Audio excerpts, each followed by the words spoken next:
होने जा रही है। अब देखना ये है कि कौन किस पे भारी पड़ेगा। फूफा सब पे भारी, भतीजा भतीजा है और फूफा सब पे भारी। पब्लिक के साथ धोखा है। अखिलेश को यहाँ की जनता से प्यार नहीं है, उन्होंने इस्तीफा दिया है तो जनता इसका उन्हें जवाब देगी कि हरकत नहीं करेगी और उन्हें समाजवादी पार्टी उनके प्रत्याशी को जड़ मूल से नकार देगी। अभी हम मौजूद हैं विधानसभा के रेल में उपचुनाव है और हमारे साथ मौजूद है जो यहाँ के मंडल अध्यक्ष गजानंद साकी जी मौजूद है। हम उनसे बातचीत करेंगे क्योंकि आज जो करल विधानसभा में टिकट फाइनल हुई है उसके बाद कहीं ना कहीं सरगर्मियां जो चुनाव की हैं वो और तेज हो गई। आपको पता ही है कि क्योंकि पहले अभी तक जो समाजवादी का गढ़ माना जाता था, समाजवादी की पार्टी में हाथ जो जो हाथ में जो सीट रहती थी उस पर अब कहीं ना कहीं फूफा और भतीजे की लड़ाई होने जा रही है। क्योंकि इस बार भाजपा ने भी एक हुक्म की वो तलाश में थी और वो हमें लग रहा है कि अब मिल गया है।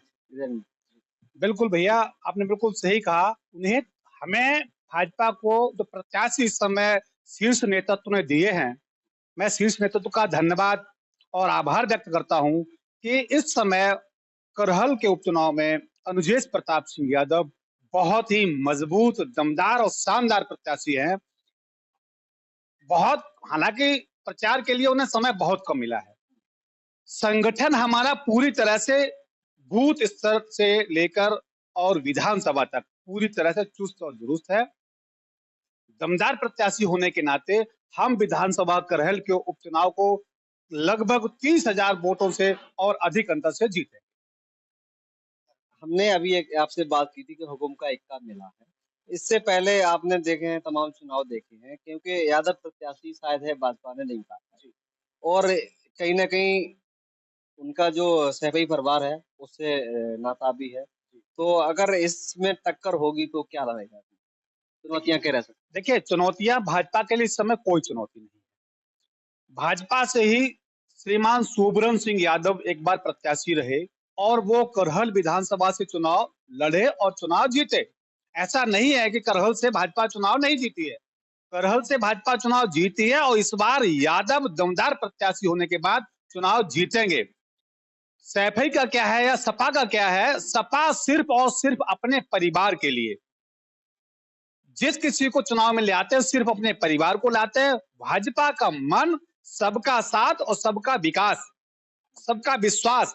हमें यादव समाज के सभी, चाहे वो घोसी हो और चाहे वो कमरिया हो, सबको साथ लेकर चलने के लिए अनुजेश जी को टिकट दी है और सभी घोसी समाज के अन्य सभी वर्ग के बंधुओं से, कार्यकर्ताओं से और मतदाताओं से आग्रह करेंगे कि इस बार मौका आपके लिए बहुत अच्छा है। सैफई परिवार को हराने के लिए सिर्फ और सिर्फ आपके पास यही मौका है, इससे बेहतर आपको मौका मिल नहीं सकता है। आप केवल परिवार की राजनीति से हटके बाहर निकल के आइए और अपने कमरिया समाज के अनुजेश प्रताप यादव को वोट देकर भारी बहुमत से विजयी बनाएं। अच्छा देख जी, अब अच्छा आपने ये बात कर दी है। अब बात करते हैं हम दलितों की। दलितों की बात करते हैं क्योंकि अभी लोकसभा चुनाव था तो उस समय जो बसपा के प्रत्याशी थे वो इस क्षेत्र में हमने तो शायद अपने कवरेज के दौरान नहीं देख पाए। लेकिन ये विधानसभा का चुनाव है, करल विधानसभा है, तो इसमें बसपा ने भी अपने दो प्रत्याशी, एक हम बात करते हैं बहुजन समाज पार्टी की, दूसरी आजाद समाज पार्टी की। आजाद समाज पार्टी भी ये ढूंढने में लगी है कोई कोई अच्छा प्रत्याशी मिल जाए तो हम उसको दमदारी से उतारें। तो क्या लग रहा है दलित वोट इस बार किस तरफ खिसकेगा? देखिए, मैं आदरणीय बहन जी का बहुत सम्मान करता हूं। उन्होंने शाक्य समाज से अपने प्रत्याशी को उतारा है, उनका नामांकन भी हो गया है। लेकिन आज जो मतदाता हैं उनके मन में सीधा सा ये रहता है कि हम उस व्यक्ति को वोट करें, वो चाहे किसी जाति के हो, वो चाहे किसी धर्म के हो, जो उनके साथ, उनके सुख में, उनके दुख में रहकर उनकी समस्याओं को सुने और उनका समाधान करे। ऐसे बसपा ने जो प्रत्याशी उतारे हैं वो पहले तो बाहर के हैं, उनकी विधानसभा बाहर है, अपनी विधानसभा से अलग है। हमारे जो प्रत्याशी हैं लोकल के हैं, वो सबकी दुख में सुख में आना जाना उठना बैठना बना रहता है, क्योंकि उनकी माता जी पहले से घिरोर विधानसभा से 2 बार विधायक रही हैं, तो उनका यहाँ सबसे करीबी और दिल का रिश्ता है। इसलिए अनुज जी के लिए, हमारे लिए बहुत अच्छा ये मौका है सभी दलित वर्ग, वो चाहे किसी जाति के हों, अधिकतर इस बार भाजपा को मतदान करेंगे। आप भी शाक्य समाज से आते हैं और बसपा ने भी शाक्य प्रत्याशी उतारे हैं, तो क्या लग रहा है आपका शाक्य समाज किस तरफ जाएगा? मैं आपको बता दूं, करहल विधानसभा में पिछली बार भी शाक्य समाज अधिकतर भाजपा के साथ रहा।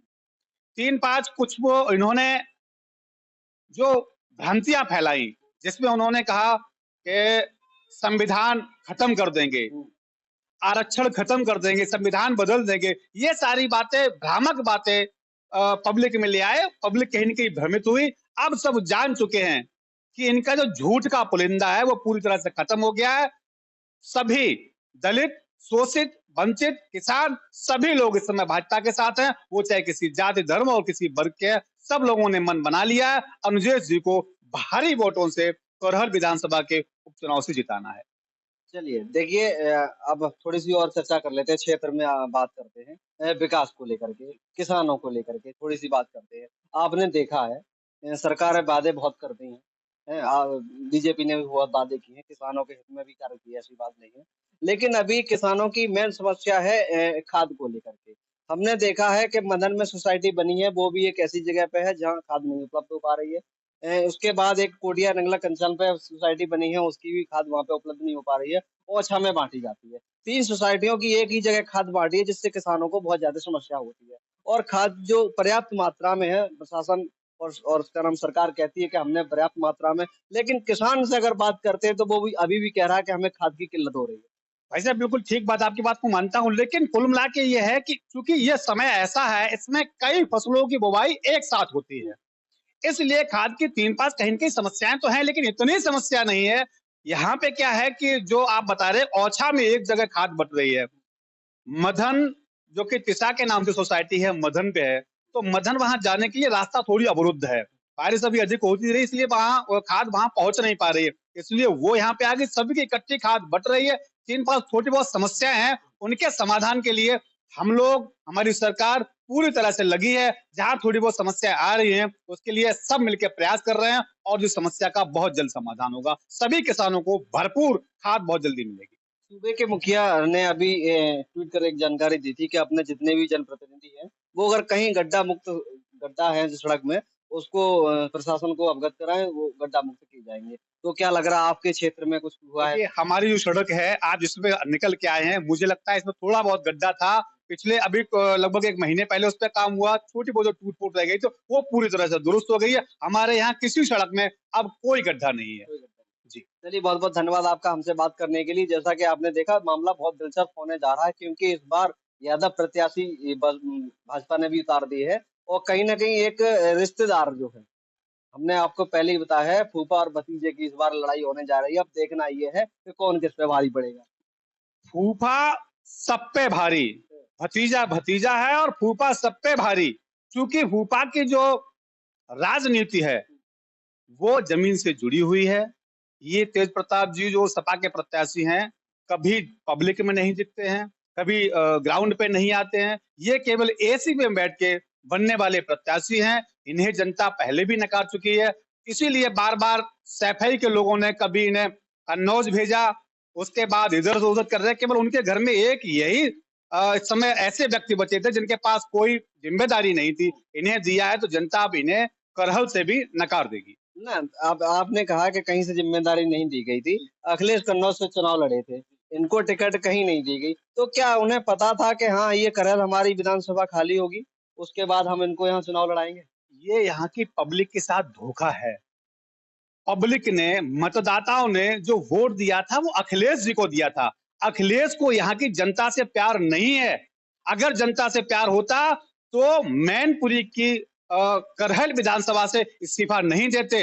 अगर उन्होंने इस्तीफा दिया है तो जनता इसका उन्हें जवाब देगी कि हमने विधायक आपको बनाया था, इसलिए नहीं कि आप इस्तीफा दें और कन्नौज चले जाएं। उन्हें यहाँ की पब्लिक से प्यार नहीं है तो उनकी पब्लिक भी उनसे प्यार नहीं करेगी और उन्हें समाजवादी पार्टी उनके प्रत्याशी को जड़ मूल से नकार देगी। चलिए, बहुत-बहुत धन्यवाद आपका हमसे बात करने की और भी तमाम ऐसी खबरों को देखने के लिए हमारे साथ बने रहें। तब तक के लिए नमस्कार।